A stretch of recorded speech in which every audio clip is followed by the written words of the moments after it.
man, like that could add up to a lot of savings, and there might be a lot of benefit on the QSR side. And this is the type of disruptive technology that can not only will it start changing consumer behavior, but I think it's also going to help the old guard innovate and do more for their customers, and not just sit on the tired old frameworks and networks and protocols that exist today.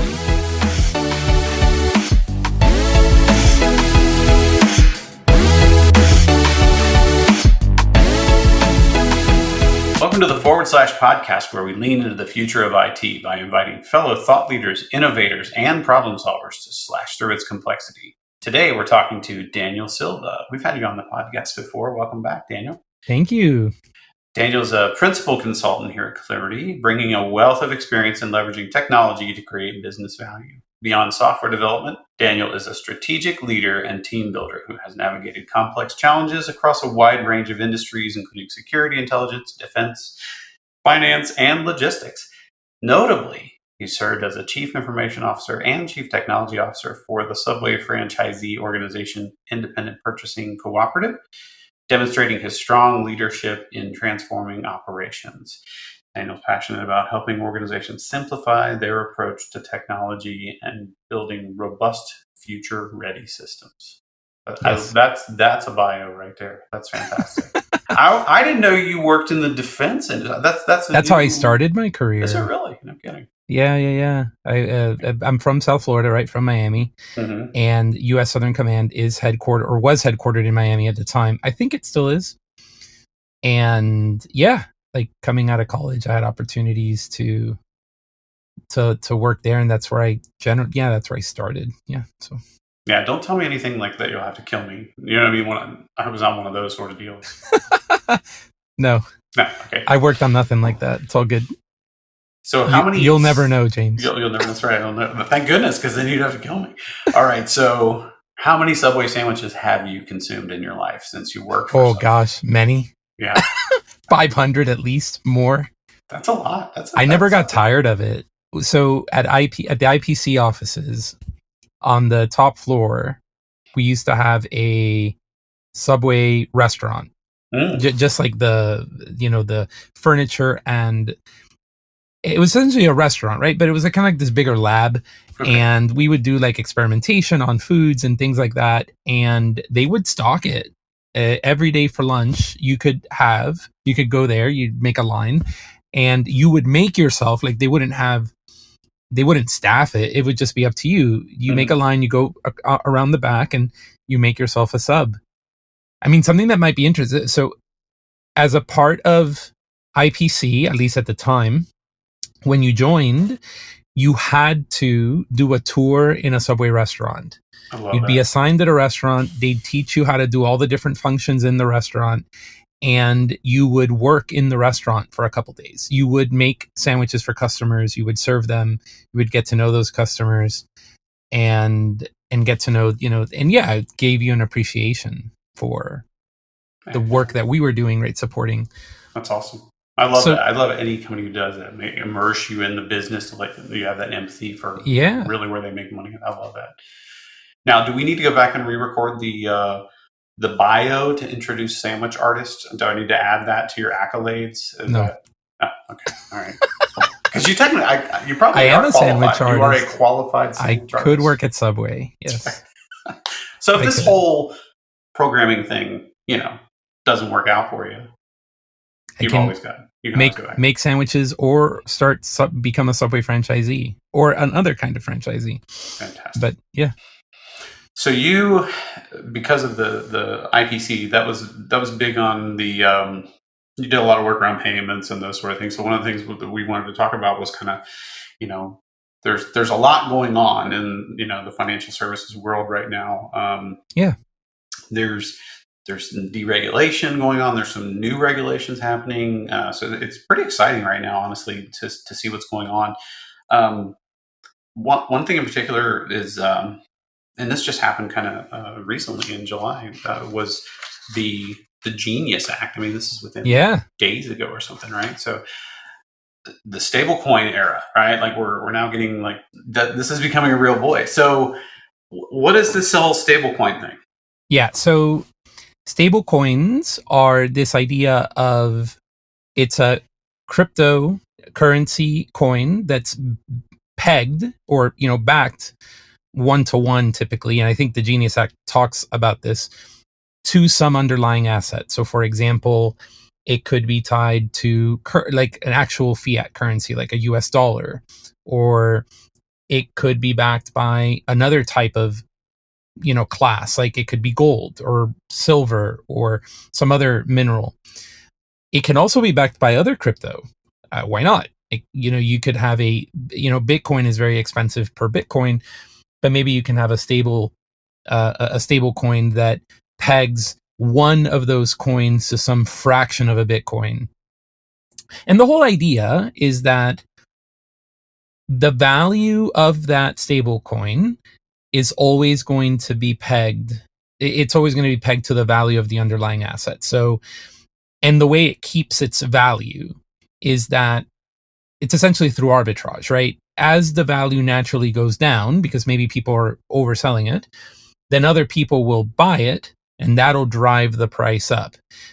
Likewise, if the price goes up too much because a lot of people are buying the stable coin, then the issuer of that stable coin, the administrator of that stable coin, can go ahead and either mint more, or it could buy some of its own stable coin to then kind of bring the price down. Or sell rather, or it could mint and it can sell, or other participants in the market can sell, and then that'll naturally bring the price down, and it lets you know exactly what you're getting. Now, why would you bother? Like, why would you take $100 say and trade it in for 100 crypto coins that's pegged to the dollar? Well, it's because, well, first of all, there's liquidity, right? So if you put your money in, you have some high degree of certainty that you can get it back out. I can get 100 coins for my $100, and at any point I can trade in my 100 coins and get my $100 back. And I have some degree of certainty. Maybe I want to play, right? Meaning maybe I want to get in when it's at 98 cents and get out when it's at 102, and I'll just monitor it. Maybe I'll just put in those orders ahead of time, and I could just kind of play a little bit of the market. I mean, just for sake of argument. But more importantly, I think, right, beyond just having that confidence that you can convert it back to the underlying asset, is that now you've got crypto. Now you're in the crypto space. Now you can do things with those crypto coins that you could not do with the US dollars. That might be having to do with smart contracts on the blockchain, right? With some other crypto. It doesn't even have to be like the actual stablecoin crypto, but it could be some other cryptocurrency that you want to do something with, but you can't easily exchange. Like, let me pick Solana. Like, maybe I can't easily. Solana's a bad example because you can actually you can buy Solana with US dollars, but maybe there's something that you want to do where you can't do it directly with US dollars. You exchange it for the stable coin. Now you're in the crypto universe, and now you could do something with the crypto. So there's like a lot of applications, and it's a very interesting, like this a very interesting technology that has developed on top of blockchain and using the crypto, and seeing the Genius Act pass means more of an acknowledgement from the government that, hey, this is a real thing, right, and let's go ahead and make sure that it's safe for participants. So, okay, I'm painting a picture in my head. I have to admit, like, the whole cryptocurrency blockchain world is kind of a bit foreign to me. I know a little bit about it. So the idea is, if I buy one stable coin of some coin issuer issues these stable coins. Let's say their one stable coin is equal to a dollar. I now have the right, basically. It's kind of like a promissory note almost, right? Like a digital promissory note, right? So I have the right to now request an actual US dollar with this stablecoin. But then I still have to participate in, they're backed by the, like, as you were saying, like kind of that blockchain. There has to be that proof of this thing in existence. But then there's some underlying body that's making sure that there is a dollar somewhere out there in the world that if you come to me with this stable coin, you can have a dollar for it. That's what the Genius Act meant to address, right? Like the Genius Act said that if you're going to be an issuer of a stable coin, then you have to have at least 1-to-1, however many coins there are minted, that much of the underlying asset. So let's take US dollars. If you're going to create a stable coin and you're going to start with let's say you're going to start with an inventory of 10,000 coins, you have to have at least $10,000 in the bank. And it's a little bit more like you actually need to be more capitalized than that, but not much, right? Like it is around, like that's where the Genius Act is trying to say, okay, if you're going to be an issuer of a stablecoin, you have to be responsible. That way that liquidity is there.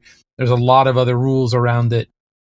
But one thing I'll just quickly note is that it's much more stringent than, say, a typical bank. A typical bank just needs to have, I think, 10%. I could be wrong about that, but they don't have to have 100% of their deposits on hand.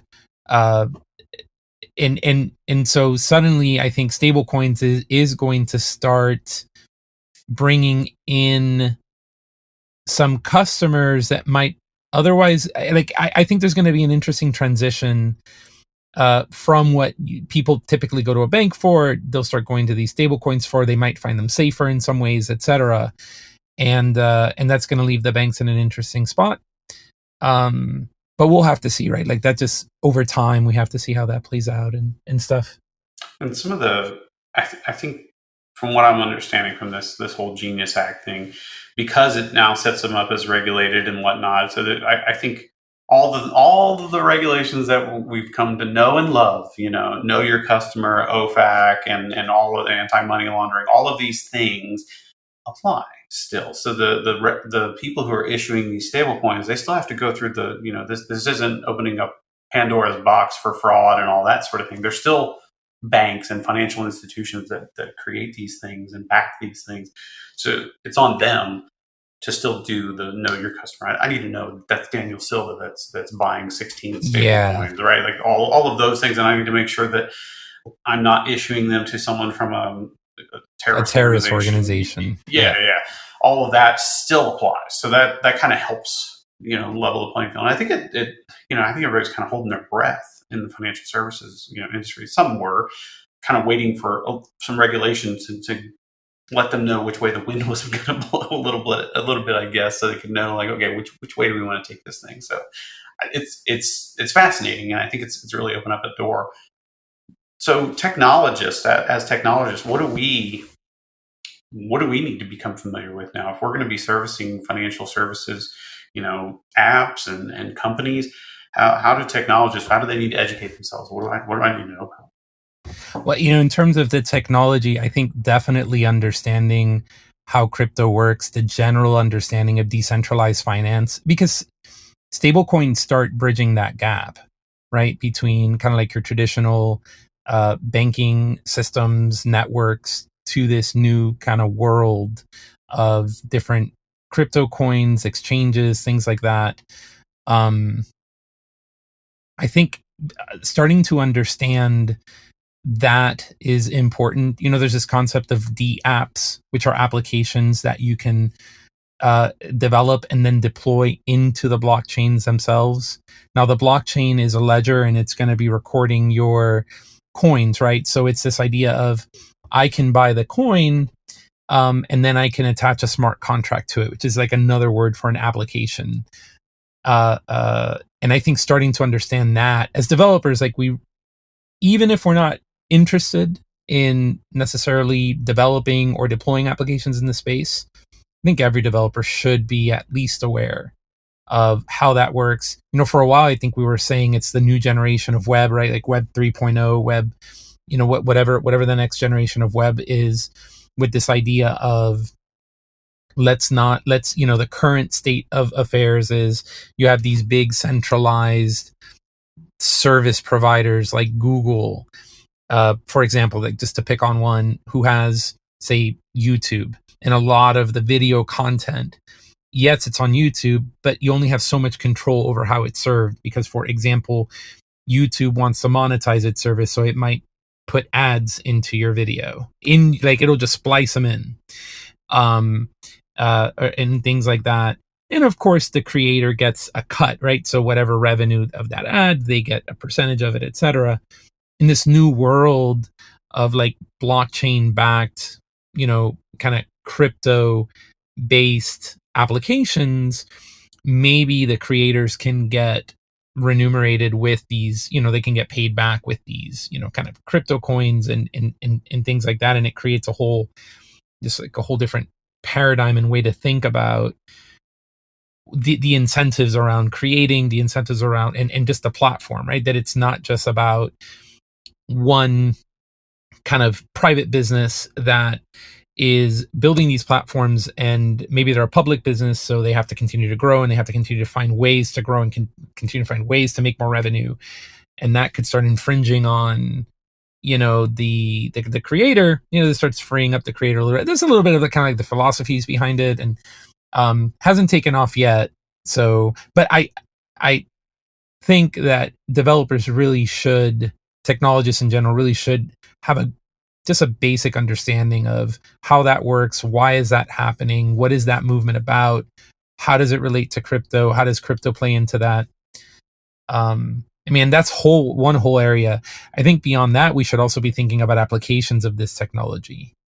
So stable coins, once you have a stable coin, you can now exchange it for another crypto. So you can imagine foreign exchange becoming a simpler operation, rather than going through the Swift network to try to change some set of dollars, a basket of dollars, into a basket of yen. I can instead take my basket of dollars for a US based stable coin, exchange that US based stable coin for a yen based stable coin, and then exchange those stable coins for yen. And that could all happen within the same business day, because within the same business day, so it's not even like T plus 0, right? It's like real time transaction. Almost, yeah. Everything I just described, and you could build, so then going back to like applications, you could potentially build an application that's constantly monitoring the market of both currencies, and then you could write some code that is doing some arbitrage plays, where if one exchange is valuing the yen less than another, you can go stable coin to yen on one, then go back to yen on the other and make a profit. Prospecting. Or you could do this cross. Yeah. There's a lot of interesting applications. Now that's more like for how can one maybe wrap a business around it. I think in terms of features, or in terms of how we can help clients think about how this stuff can serve them, especially if they're in the financial industry, I think it does come down to, for example, if you offer a foreign exchange service, how can you keep the interface intact, offer a new feature, which is, hey, we can do real-time foreign exchange, but then all of this is happening behind the scenes, meaning all the customer sees is, I exchanged some dollars for some yen, and it happened immediately, and I got a great rate. But behind the scenes, the implementation isn't through your traditional Swift and all that stuff, but it's actually through leveraging these stable coins and the different crypto exchanges to make it happen. So you might avoid some of those interchange fees that happen as you're trying to go through these networks, the payment rail networks, to move. It might be more cost effective. Sure. There's something called gas fees, which is essentially the cost of underlying all of these crypto transactions is all the compute that's happening to make the blockchains work. And depending on which stable coins and exchanges you work on, there's always going to be some fees that you're going to have to pay to make these transactions work. And you've got to think about that. But yeah, like, wouldn't it be cool if, say, like, imagine we were helping a bank think about how this technology could maybe help their foreign exchange services. You could potentially have algorithms that are every 10 minutes checking what the cost would be using the two avenues. And when a customer goes to exchange, it can pick from last reading, which is, I pick 10 minutes, it could be every minute, I don't know, maybe every hour, but it can pick the most efficient route based on that outcome, right? man, and then that would have, I think, a reverse impact on the market, because now in some ways the interchange fees, they have a monopoly, right? There really isn't a competing network that processes payments at the same volume in terms of dollars and transactions like the Visas and the MasterCards of the world. But if now you're introducing this stuff, they have to now rethink, right? Because now they're going to want to incentivize people to transact on their networks, or maybe they're beginning to use crypto behind the scenes as well. So it's an interesting market, it's an interesting space, and I think there's a lot of opportunity there for businesses to think about, hey, I mean, in terms of financial services, hey, what can we do there to lower our costs and potentially provide our customer a better value, right? Like a better product. Yeah. So one thing that's interesting that kind of is, I don't know, maybe from a technology standpoint. So that we've had something similar to this for a bit, right? Like PayPal and Apple Cash and Venmo, you kind of could put your money into this, like, peer-to-peer. you could put your money out in the ether, right? So you can take some money out of my bank account, and I can now have a Venmo balance. So there's like this ledger. So it kind of reminds me of this whole stablecoin. So how does stablecoin make that world better? We already figured it out with Venmo, and does it standardize things? Does it make it simpler? What does it do to that? Well, yeah, I think it provides new and potentially more efficient implementation options for these networks that are trying to enable these peer-to-peer payment services, right? This idea that you can request $5 from me and I'll send it to you. And you immediately have it and it's there, right? The fact that it's there, that's not a pending transaction. That's not something that, okay, you have $5 and you have to wait until tomorrow for that transaction to clear and then it'll be there. And even then, it's still a pending transaction from your perspective. It might be available to you, but it hasn't really settled yet. Like you won't see it until 2 days later. No, these peer-to-peer payments are immediately. They're immediately available, which means that, you know, these different banks that are holding these accounts are they are able to do. Apple Cash is an interesting one, right? Because Apple is they partner with, I think, Goldman Sachs also for the Apple Cash product. The underlying. I know they do for the consumer credit. Yeah. Which Goldman Sachs wants to get out of, but that's an interesting conversation too. We want to talk about that, but these peer-to-peer networks, like suddenly you have different options, and it's not, you know, it kind of goes back to what I was saying. It's like you have the underlying networks. Zelle is a network that powers a lot of it. PayPal is another network that, and by network, I just mean they have a protocol and they have a set of connected points.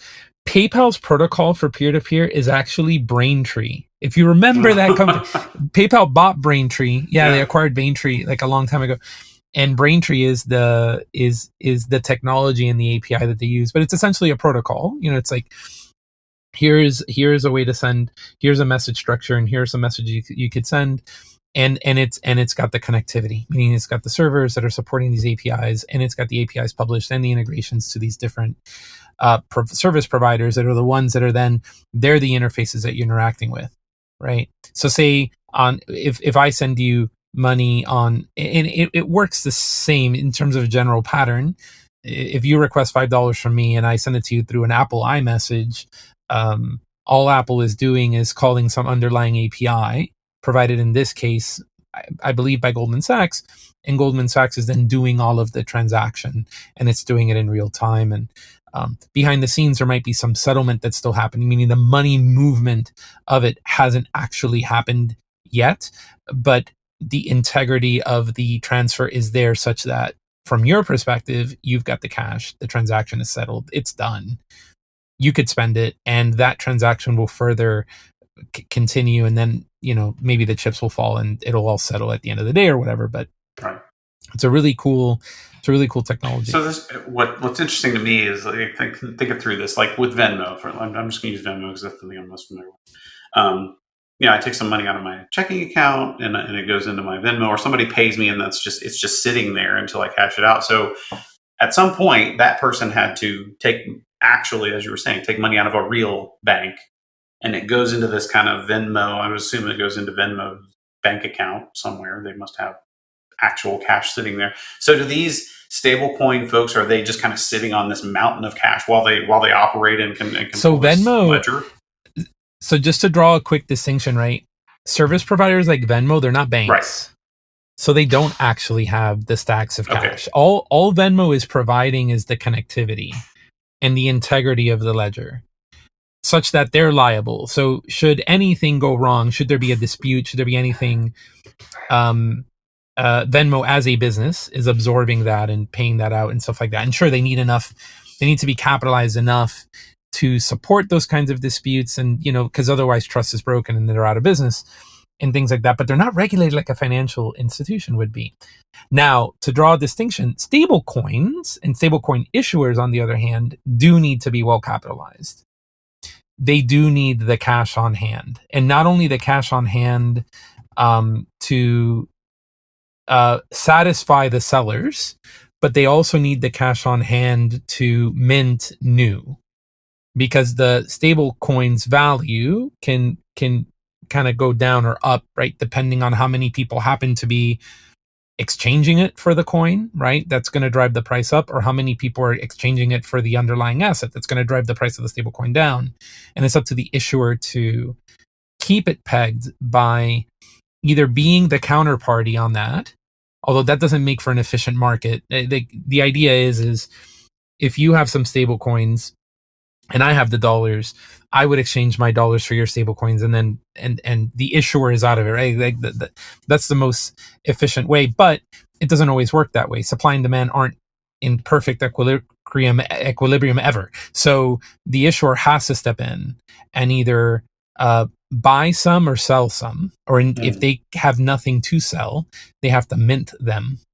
And potentially they have to take out of circulation as well. Yeah, go ahead. Is it similar, like, I know, like in my retirement account, if I don't have money that's invested in things, it kind of sits in like this cash reserves thing, and that's supposed to stay very stable. Yeah. It does go up and down a little. There's a little fluctuation. Yeah, maybe it has minimal, like a money market or something behind it. Yeah, right. Yeah, it's very minimal. There'll be adjustments here and there. It's the same, like dividends or whatever. It's the same idea. It's the same idea. They're still risky though.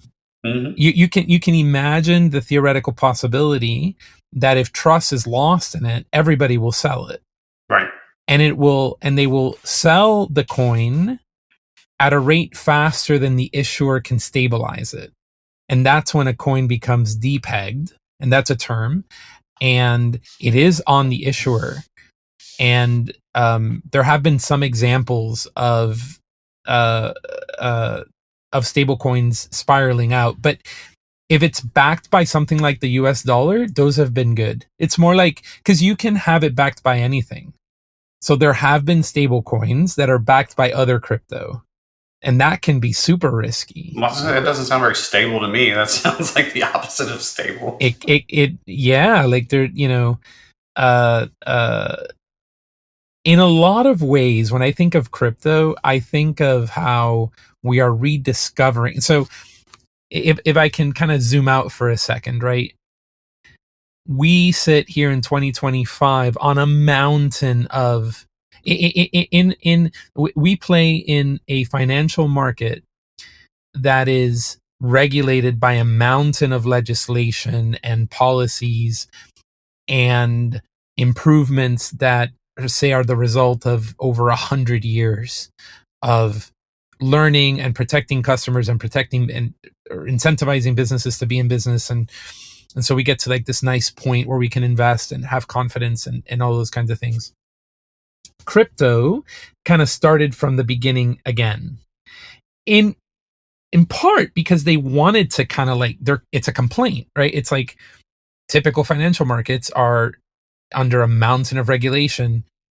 Let's create a completely efficient, run by the people, for the people financial system that isn't correlated in theory. Like, this has changed over time, but but at the beginning of kind of crypto, like with the Bitcoin and all that, that is sitting outside of the default financial market, that isn't correlated to it, and that isn't weighed down by all of the regulation. And then what's happened is, over time, the crypto community itself has been self-regulating, has been realizing, oh wait, it's actually not good for the market for someone to find a loophole in a smart contract and then exploit it and steal a bunch of people's money. That's bad, because now people lose confidence, not just in that particular I'm thinking of a very particular story, the Mango token, but and that's a whole story, we could talk about it. But the crypto community realized that isn't only bad for the Mango token, it's bad for all of crypto, because now there's less confidence in it. So we need to create a backstop for that. And companies like Coinbase have been pleading the SEC, please give us the rules. Don't just point to the old rules that were not made with crypto in mind. Tell us how they apply. Help us understand how to play so that we can provide this market offering in a way that is legal, in a way that is safe, in a way that can inspire confidence by the consumer, or inspire confidence in the consumer, or by the consumer in the crypto stuff. It's fascinating, Every time I would read about it, it was like they're basically regulating and putting some codifying rules around payment stablecoins. So they're very specific about this. These are not securities, right? This isn't like, so you can't make investments with stablecoins. This is purely to be used for payment purposes only. So then you don't get the SEC involved. You don't get you got to get a prospectus every 90 days or whatever. All of those things that would come in with real securities. So that would open up a whole bunch of stuff. Plus, one of the things was, well, if I can put my stuff over in the stable coins and I can make, because there's really no overhead, really, right? Like the banks have, right? That they can charge better interest under these stable coins. Well, everybody just yank all their money out of the banks, right? And say, oh, put them in the that would be bad, right? So I thought that was one thing that was interesting. That I think they took a pretty good, prudent first step into delving into these waters.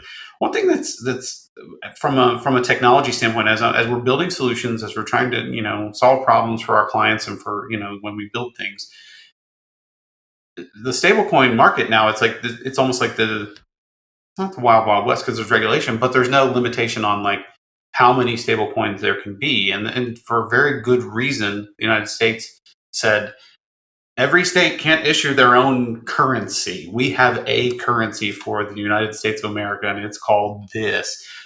Are we going to go through that sort of thing again? Do we need to be careful trying to build all these solutions that support 50 different stable coins?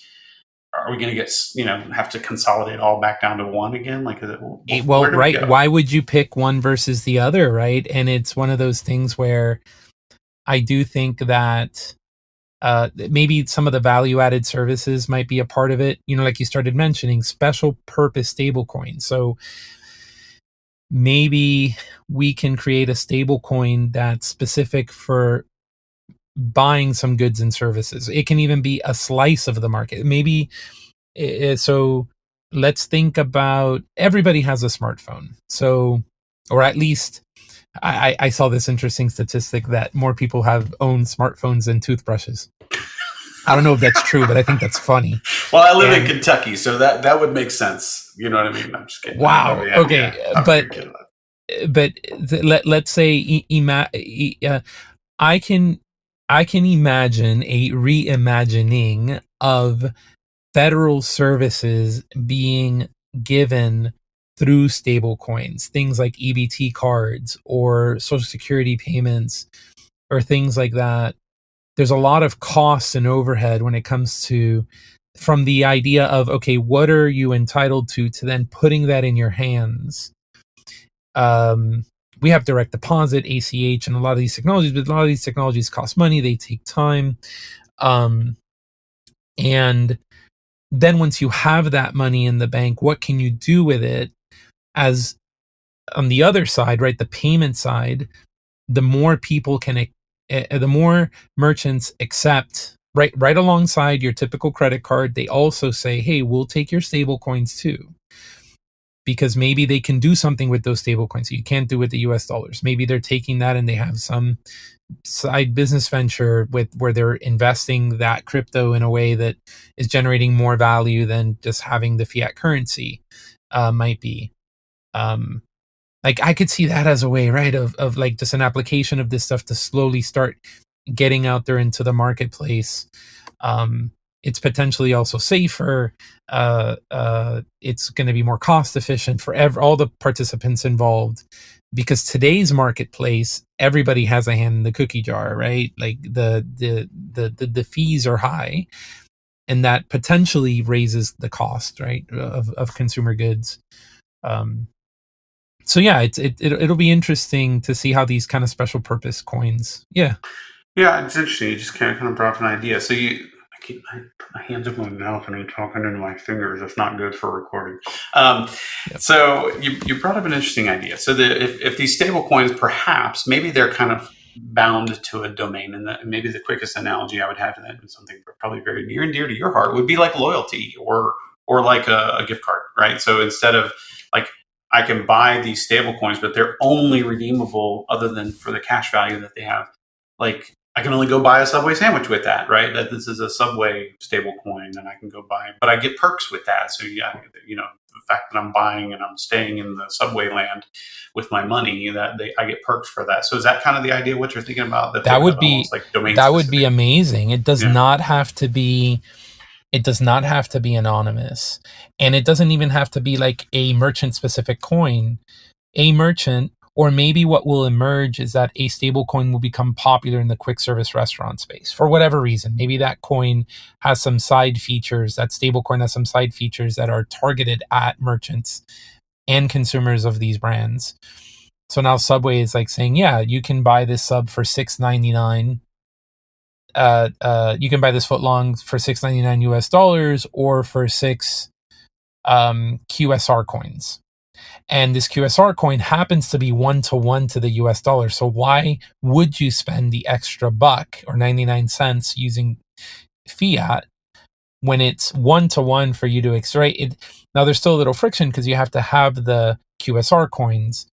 But if you're constantly shopping, if this is the way that you do things, right? I have 6 kids and they're constantly wanting to go to Dunkin', to Starbucks, or whatever. I know, right? Like man, like that could add up to a lot of savings, and there might be a lot of benefit on the QSR side. And this is the type of disruptive technology that can not only will it start changing consumer behavior, but I think it's also going to help the old guard innovate and do more for their customers, and not just sit on the tired old frameworks and networks and protocols that exist today, and they don't enable a future. They work well for now, but these stable coins, they could potentially start disrupting in these ways. Yeah. And the Genius Act is genius, right? Because that's going to inspire confidence in this technology. Sure. It's not going to, you're not going to be afraid that the issuer is going to go out of business. Yeah. Yeah.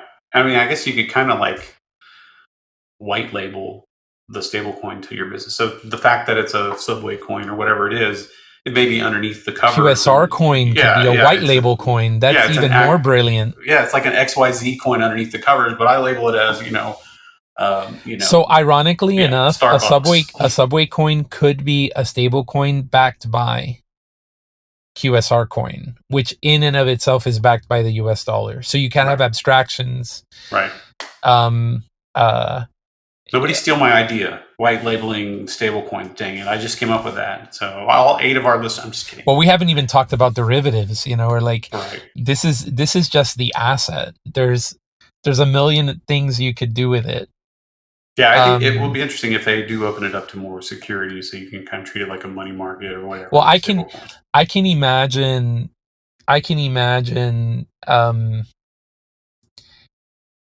Yeah, this is a little bit of a complex idea, but I want to talk through it, right? All right, all right. I can imagine you live in a country where X coin is allowed, but Y coin is not.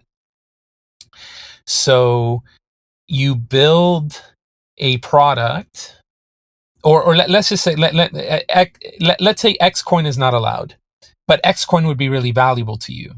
So you can create a new coin. Let's call it Y coin. And for whatever reason, Y coin is allowed. But behind the scenes, the way Y coin is collateralized is by X coin. So really, you're just getting economic exposure to X anyway. But now Y would trade at a premium to X because it's essentially not only X, but it's also access to X. So now Y coin is worth more.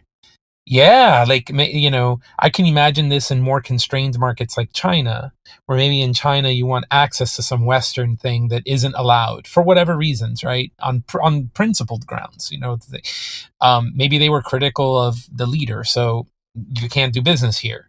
There's a lot of, and that's what I would put in like in the category of derivatives, meaning you have the thing which is in and of itself valuable, the white label coin or whatever, but then you've also got like these.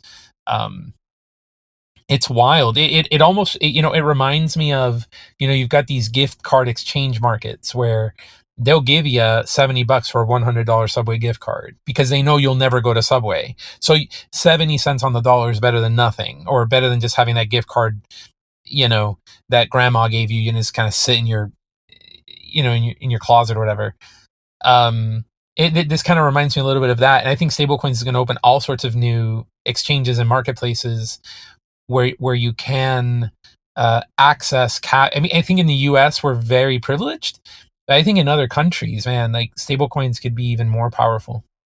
I wonder if it opens up because again, if we're building solutions, if we're one of the issuers or whomever that's dealing in stablecoins and using them for payments, we're still regulatorily, is that a verb? I don't know. We're still bound by regulations to make sure that know your customer and the anti-money laundering and stuff.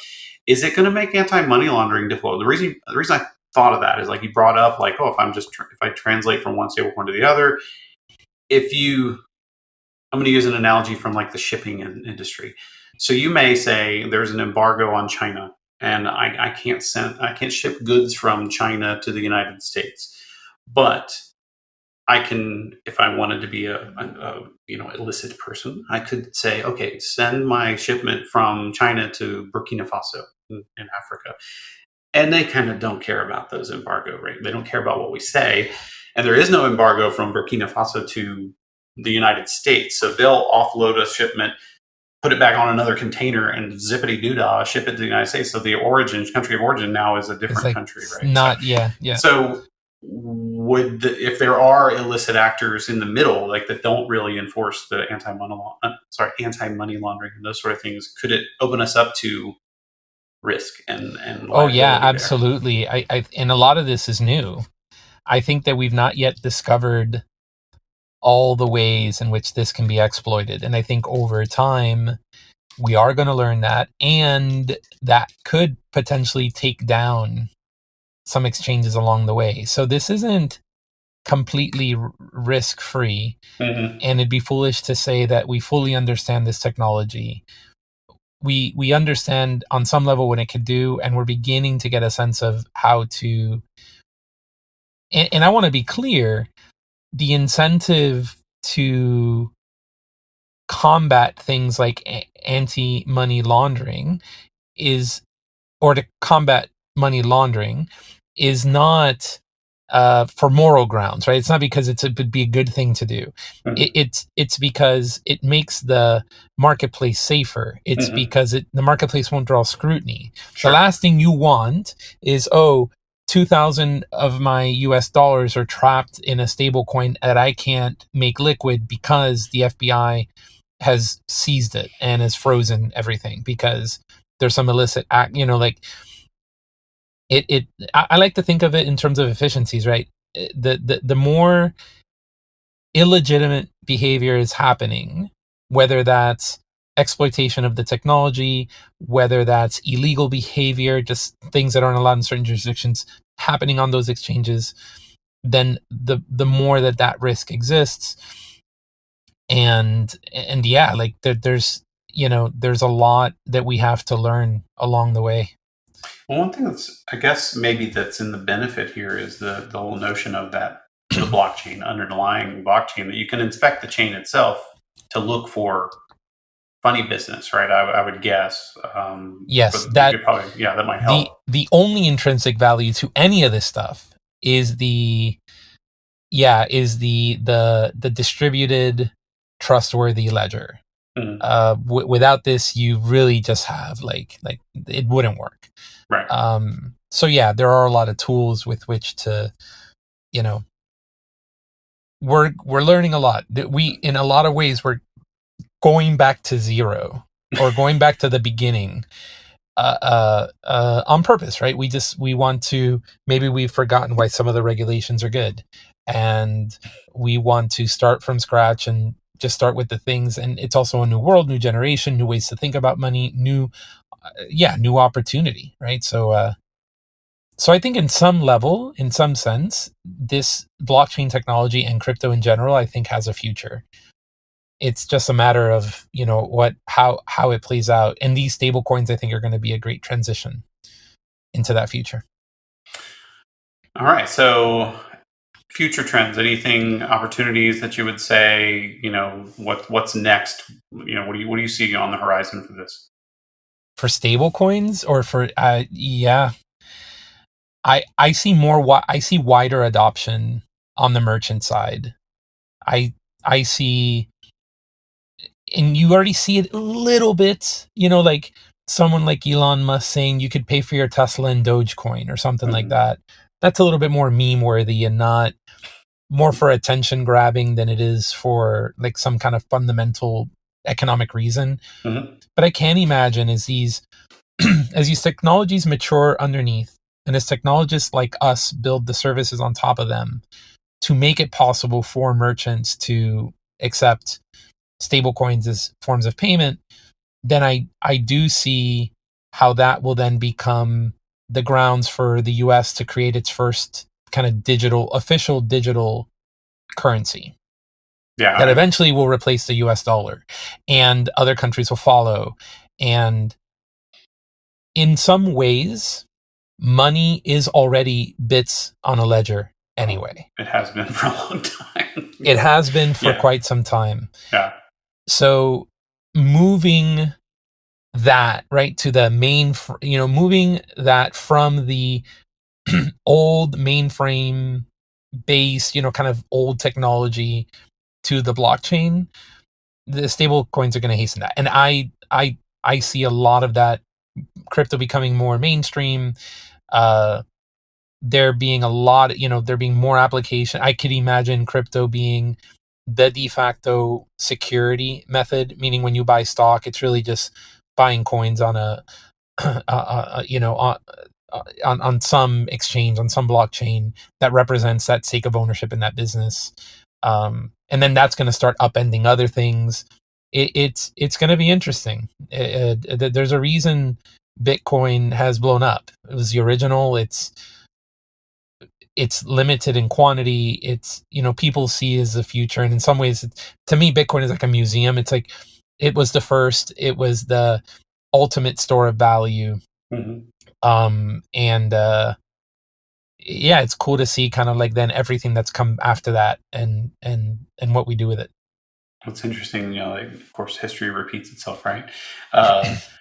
We had the dollar, and at first it was the gold standard, and it was backed by gold, and now we've got this new thing called, you could think of the dollar as the original stable thing. Yeah, so now we have stable coins in there, and they have to be backed by the dollar. Maybe they won't be backed in the future. Right, that's what we did. We went away from the gold standard. Are we going to go away from this backed by the dollar thing, as you were saying, and now it becomes its own thing? I don't know. It's kind of crazy. It'll just be backed by the full faith and credit of the United States of America. The United, yeah.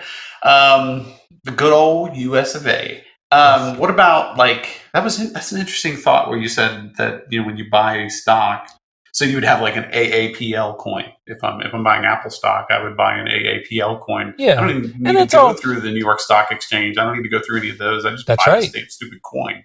Cuts out that middleman. IPOs are pretty easy to do. At that point, it's probably easier. I mean, think about it this way: there is no more IPO. It almost it blends or blurs the line between private and public equity, because now, as a proprietor of business, if I create a cryptocurrency that is meant to represent stock ownership in my business, meaning it's binding. If you buy a coin, and let's say one coin represents 0.01, right? Percent ownership in my I don't know, or shares or whatever, or let's go even lower. It could be 0.25 basis points. Every coin, it represents some unit of stake of ownership, with an understanding that could be diluted if I issue more shares or more coins or whatever. Sure. Yeah, like that. That's, I'm being very pedantic about it in a lot of ways that are, if I were to create a coin and then release it and then say, all right, I'm selling this coin, and why would you buy it? Well, because if you buy it, it's going to help me raise money to build a business. And the idea would be is that the value of the business will be correlated to the value of the coin. So it doesn't even have to be a strict, this coin represents a fraction of a share in a business, but it could just be that this coin's existence and its name correlates to the business. So as the business increases in value, so will the coin, or at least that's what you hope. So that's already happening on some degrees, right? And these are the companies that are being sued by the SEC to say, hey, you can't do that. That's a security. and you can't just do that, right? Like you can't sell coins to people who are thinking they're investing. What's the Great Depression? There was a definition for a stock. It's it's an investment in a common enterprise, hoping to profit from the works of others. Something to that effect. I'm butchering the sentence. If I was Joe Rogan, I could say like, "Hey, Jamie, pull that up for me, would you?" You know what I mean? I don't have that. And I don't want to Google it right now, but I just have my dogs. They don't do any. But that's essentially what they're doing. They're buying the coin, expecting the coin to go up in value because of the effort of someone else, the company's proprietors. And the SEC is like, you can't do that. That's a clear security, right? That's a difference between, say, Ethereum, which is saying, hey, if you buy this coin, this coin just has its worth, and it has its worth in the marketplace, and it's got its market rate. It's not a stable coin, meaning people that are buying and selling it are giving it the value. It's not backed by anything other than other people wanting it. Other than itself, other than its integrity and its feature set, and why you would want to. The prestige of owning the thing. Yeah, maybe, right? Like, so it's in, I do see a lot of application of this. If brokerages start accepting stable coins for investments, that starts getting really odd, right? Because it's like, okay, I'm trading crypto for stock ownership, and at some point I could see that just kind of blurring to on behind the scenes. An exchange or a broker or market maker still needs to buy or sell the stock, which is presumably still sold in some fiat currency, so they have to take the stable coin, turn it into that.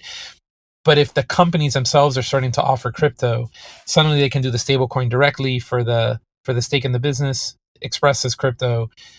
And to go back to like a point I was thinking about earlier when you said like IPOs are the nature of IPOs, like now if there's a framework for it, companies can just go public, period. There's no, their version of going public is just saying, hey, here's a new crypto.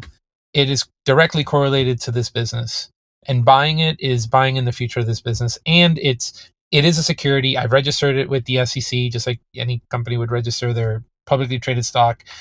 And like that is, if not upon us, like really close. And stablecoin is only going to hasten that because it's going to bring more participants and more people in. Yep.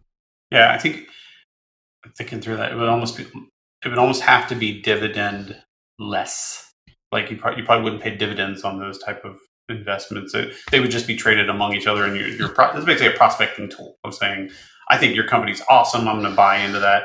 somebody else thinks, oh, it's really, really awesome. I'll pay you this much money more than you invested to buy that from you. So it just becomes this like trading up, trading down thing. But paying dividends based on that would be the part where it would probably fall apart, I'm guessing. Yeah. Anyway, all right. So next segment on the show is what we like to call Ship It or Skip It. Ship or skip, everybody we gotta tell us if you ship or skip. This is here, it's kind of like hot or not kind of thing, right? So you're supposed to, yeah, I like it. Let's ship that to production kind of thing. Or no, skip it. Let's not do that, right? So, okay. Do you currently use, like, what about these, like, all these payment mechanisms that aren't coin, like Venmo and Apple and all of this? Oh yeah, you use that. That's how I pay my allowance. Ship it, absolutely. I like the idea. The only thing I wish that for me personally, for doing like home finance, the thing that bugs me is like when my wife uses Venmo to pay everyone. All it says when I use a you need a budget YNAB to categorize transactions. All it says is Venmo. It doesn't say who it's from in that application, so I have no idea. It just says Venmo, Venmo, Venmo, Venmo, Venmo, and I have no idea what it's for. But it's for all these different things. So that frustrates me. I wish they would like flow through like the payee information.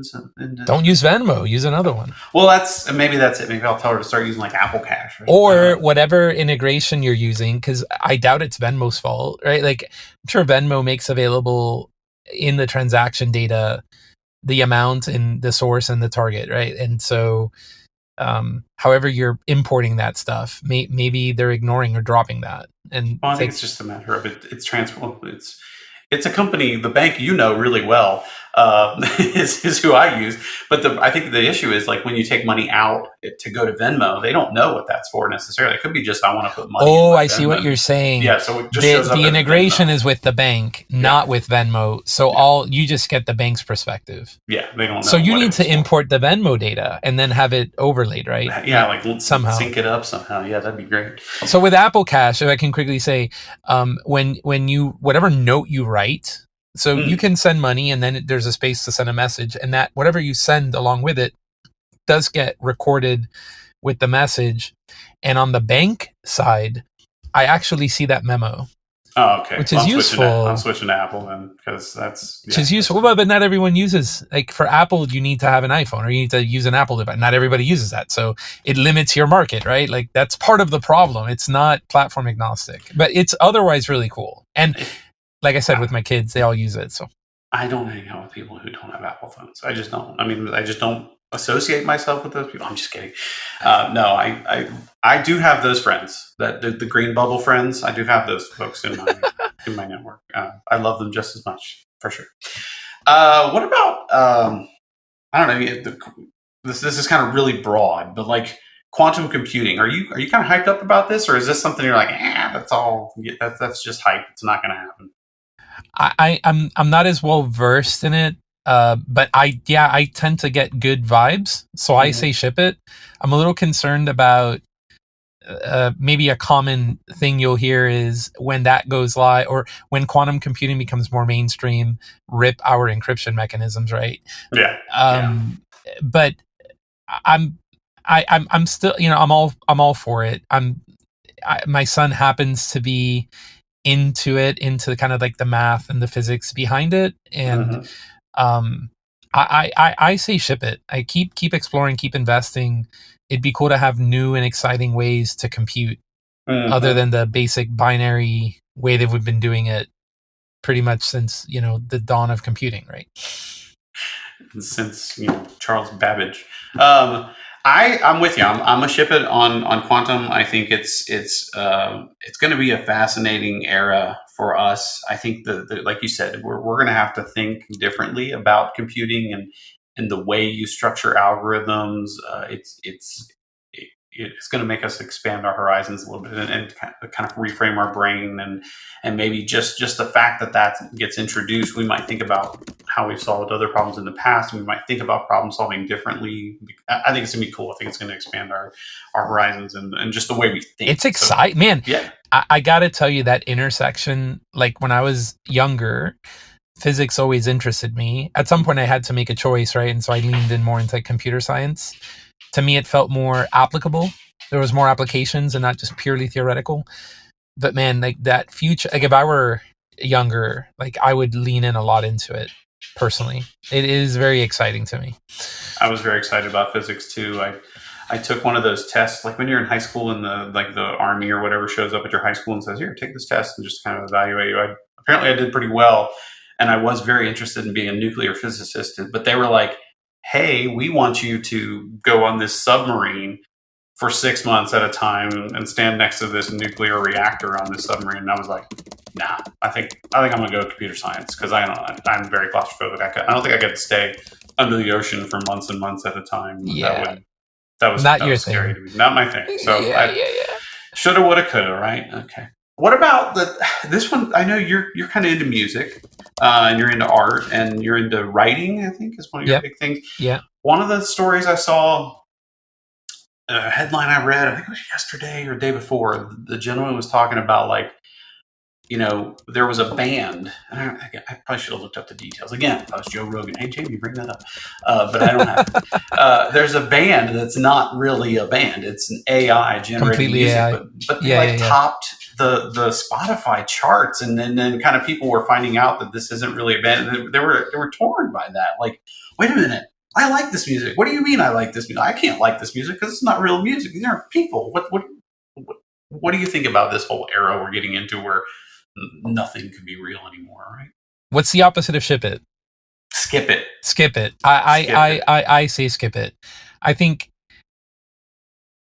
what gives art its meaning is that a carbon-based life form created it. Now that's a hot take. Okay, fine. That's a hot take. I like it. But simulating, having a simulation of a carbon-based life form trying to create something that it thinks a carbon-based life form would create is on some level artistic, but it's a different category. I would not put it side by side, and I would not equate it, and I would not consider it the same. And I mean, I don't know, I was going to say 100 years, might be like in 10 years. We might all just be, submitting to our AI overlords. But for the time being, I very much prefer. I went to New York recently with my family, and I wanted to write a blog post about it. So I thought this would be a great opportunity to use OpenAI, ChatGPT technology. And I prompted it with some of my experiences, and I asked it to generate a blog article. And I read it, and I'm like, "There's no way I'm going to publish this. It's not me, and I don't even like it. I think it's not good." Now, it did give me some ideas for how to maybe structure my article, and then go ahead and write it out. But so much of art is not just how can I say this? The value of the output. The journey is a huge function of it, and I don't think prompting an AI to do something is the idea. I don't think that's the journey we're talking about, and I don't think that's the output that reflects that. Right. There's nothing that went into it, so it doesn't have any. So I say that's why we value those things, because it took something to make it, right? At least the state of the art, I say skip it. All right. It's an interesting question. I think if you think of, let's say, music in particular, like, does the fact that it was generated artificially, like, if I can dance to it in the club, right? Like, is that okay? Is that enough for me to enjoy that? That's definitely fine. I think I don't think everything needs to be this groundbreaking expression of our humanity. But at the same time, hearing you say that, hey, someone artificially created some music that is topping the charts, it makes me cry for our collective taste in music. Yeah, that's my opinion. Yeah, I mean, now I guess you could put like some music like up against, like, if the music's entertaining, it's interesting, I can dance to it, and it makes me happy, whatever, brings joy. You put that up against some of the music that's actually written by human beings, and subjectively you could say, oh, that song sucks compared to this song in particular. I don't know. I'm a skip it myself, and the get off my lawn side of my personality is like totally skip it, get away from this stuff. This is crazy. I'm with you. Like, carbon-based life forms have to create art only. Like this is It's just something else. I guess it's not even that it's good or bad, but if we're talking about art, I think that's very much a function of human beings, and not human beings prompting. Like not a there's no a level of layer of interaction there. It's directly us. But what do I know, man? Hey, it's not my world anymore, right? It's the younger generations. Vanilla Ice is art, so that's, I don't know. People probably listen to the podcast have no idea who he is, right? But you're from Miami, right? So A1A, Beachfront A1A, right? That's right. So Vanilla Ice. I know Vanilla Ice. I have to get my 80s references in on that. Everybody makes fun of me. I'm always talking about 80s. All right, stop, James. Yeah, collaborate and listen. That's right. Because Ice is back. Okay, right. We're gonna stop. Right. We could go through the whole song. Probably. That's right. We can. All right. All right. So let's go on to the next segment of the show. This is, again, we make sure everybody, we have to set the stage for this, and you've been on the show before, so you kind of know. But this is the really important part. This is where we get down to what the audience wants to hear about. This is all of the rest stuff, they fast forward through that. This is what people tune in for, is the lightning round. This is the impact to society. This is what makes humanity better. It's time for the lightning round. Rapid fire, don't slow down. Answer quick and make it count. In this game, there's no way out. It's time for the lightning round. There are correct answers. So I would warn you, make sure you think about your answer. But answer as quickly as possible, but think. Right? Okay. But are you ready? I'm ready. Okay. Let's go. All right. You seem well composed for this. I'm pumped. You are pumped. All right. Are reindeers real creatures? No. Godfather or Star Wars? Godfather. Okay. Are rats cute? No.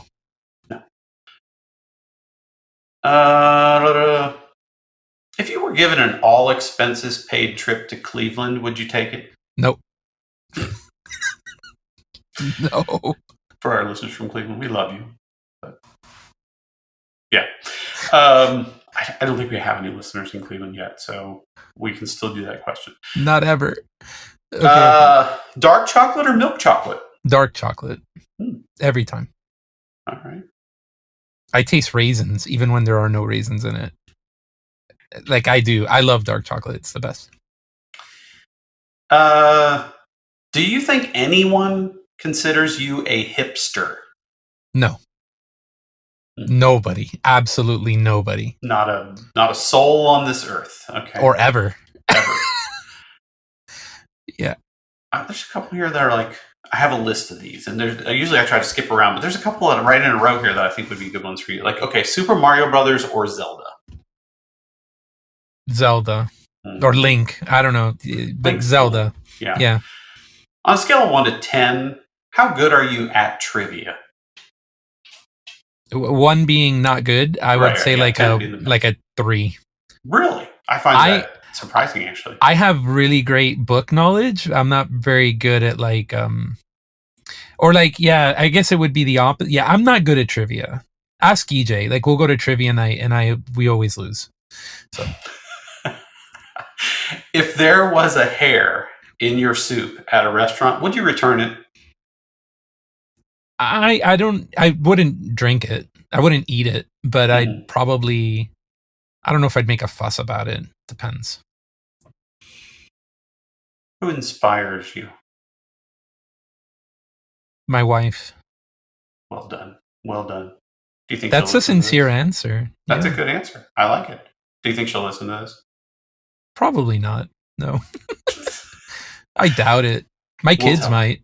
Well, next time we see her, we'll make sure, like, hey, you should see, like, the call out he did on the podcast for you. You should listen. That'll get us some more listeners.